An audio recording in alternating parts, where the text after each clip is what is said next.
విద్యాశాఖ మంత్రి శ్రీ నారా లోకేష్ గారికి. సార్, మీరు స్కూల్లో చదువుకునేటప్పుడు మీకు నచ్చిన టీచర్ ఎవరు? మీకు ఏ సబ్జెక్ట్ అంటే చాలా బాగా ఇష్టం తెలియజేస్తారా? ఇప్పుడు ఉపాధ్యాయుల మధ్యన గొడవలు సృష్టించినట్టున్నా స్వామి.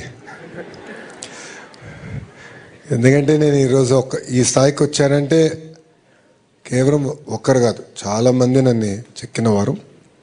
దాంట్లో ప్రధానంగా చూస్తే మంజుల మేడం గారు అని ఉండేవారు స్కూల్లో. చాలా స్ట్రిక్ట్ మేడం. మాది అల్లరి బ్యాచ్. నా ప్రసంగాలు చూస్తుంటే మీకు తెలిసేది ఇప్పటికీ. మా అంతా ఒక అల్లరి బ్యాచ్. భారతీయ విద్యాభవన్లో చదివిన వాడిని.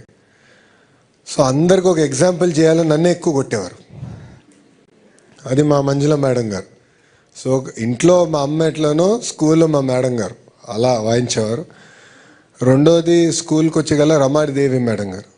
అంటే అప్పుడు నేను వైస్ ప్రిఫెక్ట్ అయ్యా స్కూల్కి. అప్పుడు స్కూల్ని ఎట్లా లీడ్ చేయాలి, ఎలా ముందరికి వెళ్ళాలి, కొత్త ప్రోగ్రామ్స్ ఎలా రూపొందించాలి అని దానిపైన ఆ ఆలోచన నాలో తీసుకొచ్చినవారు.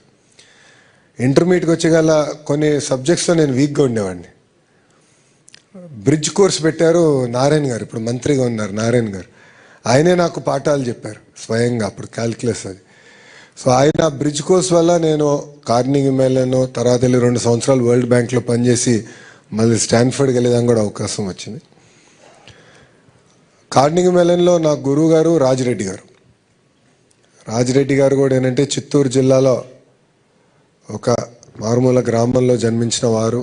కార్నింగ్ మెల్లన్ యూనివర్సిటీకి వెళ్ళి అసలు కంప్యూటర్ సైన్స్ ల్యాబ్, అసలు మొత్తం ప్రోగ్రామ్ రూపొందించిన గొప్ప వ్యక్తి.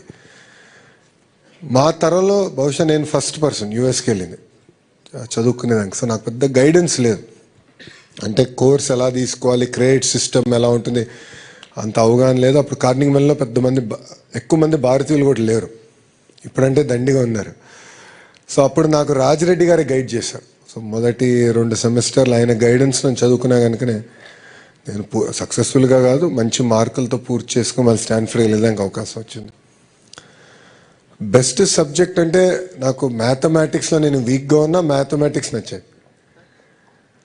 అది ఆ వీక్నెస్ని నేను ఓవర్కమ్ అవ్వాలి. నాలో ఈ సబ్జెక్ట్లో నేను వీక్గా ఉన్నా, దాన్ని నేను నేర్చుకోవాలి, దాన్ని అధిగమించుకుని ముందరికి వెళ్ళాలన్న ఆలోచన అప్పుడే పడింది. స్టాన్ఫర్డ్లో మాకు ఒక పెద్ద అవకాశం ఉండేది, గ్రేడ్స్ నాన్ డిస్క్లోజర్. అంటే స్టాన్ఫర్డ్ ఎంబీఏలో మీ గ్రేడ్స్ అంటే వచ్చిన మార్కులు మీరు ఎవరికి చెప్పాల్సిన అవసరం లేదు, ఇంక్లూడింగ్ కంపెనీ నుంచి ఎవరిని వచ్చి నేను హైర్ చేయాలంటే. అది నాకు ఎందుకు బాగా నచ్చిందంటే నేను వీక్గా ఉన్న ఫైనాన్స్ సబ్జెక్టులు ఎక్కువ తీసుకున్నా. అప్పుడు ఫైనాన్స్లో వీక్ ఉండేవాడు.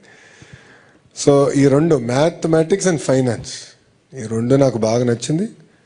దేవుడి దయ వల్ల పర్ఫెక్ట్ అని నేను అనలేను, but definitely far better. Thank you అమ్మా. Thank you so much sir. Khalil Gibran ప్రఖ్యాత రచయిత. ఆయన చెప్పినట్లుగా తల్లిదండ్రులకు బిడ్డలు కలుగుతారు, కానీ తల్లిదండ్రులు మా సొంతం అనుకుంటారు. నిజానికి ఆ పిల్లలు ఈ జాతికి సొంతం. ఈ జాతి సంపద ఆ పిల్లలే. కాబట్టి వారి భవిష్యత్తు బాగుండాలని ప్రతి ప్రభుత్వము ఆలోచిస్తూ ఉంటుంది, ప్రతి టీచర్ ఆలోచిస్తారు, ప్రతి తల్లిదండ్రి ఆలోచిస్తారు. వారి చేతుల్లో పెరుగుతున్నటువంటి ఈ పిల్లలు అడిగే మరొక ప్రశ్నను ఇప్పుడు జవాబు చేయడానికి సిద్ధంగా ఉందాం సార్. నమస్కారం గురుగారు. నా పేరు ధరాదేవి. నేను అమరజీవి పొట్టి శ్రీరాములు ఉన్నత పాఠశాలలో 10వ తరగతి చదువుతున్నాను. విలువలు లేని విద్య ఎందుకు అసంపూర్ణంగా ఉంటుందో తెలియచేస్తారా గురువుగారు? చక్కగా స్పష్టంగా పంజరంలో చిలక పలికినట్టు పలికావమ్మా. అమరజీవి పొట్టి శ్రీరాములు గారు అని. విలువలు లేని విద్య ఎందుకు అసంపూర్ణం అవుతుంది? విలువ అనే మాటకి అర్థం ఏమిటంటే నువ్వు ఎలా ప్రవర్తిస్తున్నావు అన్నదాన్ని బట్టి విలువ ఉంటుంది. అన్నీ కాగితాలే, కానీ కరెన్సీయే డబ్బు అవుతుంది. కేంద్ర ప్రభుత్వం ముద్రించినదేదో అది కరెన్సీ. అట్లాగే నువ్వు చదువుకున్నది ఆచరణాత్మకమైతే విలువ అవుతుంది. నువ్వు చదువుకుని విలువ ఏదీ పాటించలేదనుకో ఎట్లా అది విలువ అవుతుంది? ఉదాహరణకి ఇవాళ సభా ప్రారంభంలోనే గౌరవ మంత్రివర్యులు మాట్లాడుతూ నేను పుట్టపర్తి వెళ్ళాను.